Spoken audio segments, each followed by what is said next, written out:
এখন বাজে 2:50, তাও আবার রাত 2:50, সকাল না। আর এই রাতে মানুষ সবাই ঘুমিয়ে আছে, শুধুমাত্র আমি একাই জেগে আছি। কেন জানেন? প্রতিটা রাতে আমার মা পানি ভরে, তো আজকে রাতে ভেবেছিলাম আমি পানি ভরবো, তাই মাকে বললাম যে তুমি ঘুমিয়ে পড়ো, আমি পানি ভরি। এই প্রথম এক বালতি পানি ঢেললাম এখন।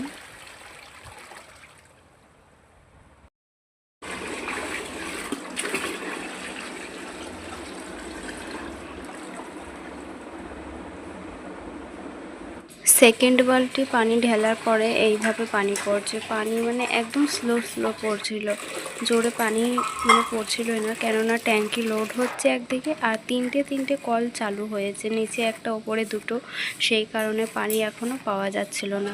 রাত 3টের সময় ঘুমিয়ে সকাল 7:30টার সময় উঠলাম। উঠে ঘর দুয়ার ঝাড় দিয়ে এদিকে কাপড়গুলো মেলবো বলে চলে এসেছিলাম। দুপুর 1টার মধ্যেই আমার কাপড়গুলো সব শুকিয়ে গেছিলো, ওগুলো নিয়ে যেতে এসেছিলাম। তো দেখছি আবায়াটা একটু আমার ভিজে ছিল, ওটা আমি রেখে দিলাম। যেদিন ট্যাঙ্কিটা পুরোপুরি লোড হবে সেদিন হয়তো দুটো কাঁথা কাচতে পারি, কেননা এখন ট্যাঙ্কি লোড না হওয়ার কারণে কাঁথাগুলো সব কাচতে পারছি না। ছাদে এত গরম যে আমার পিঠটা জ্বলতে লেগেছে।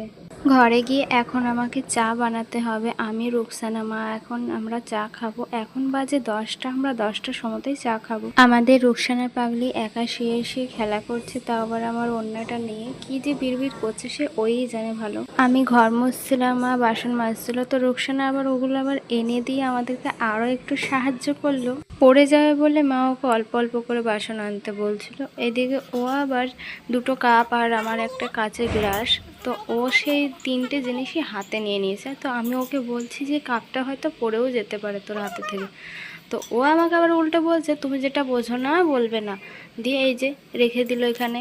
আমি প্রথমে চা বানাবো বলে দুধ গরম করছিলাম, তো দুধটা আরেকটু হলে পড়েই যেত, ওর দিকে খেয়াল করতে।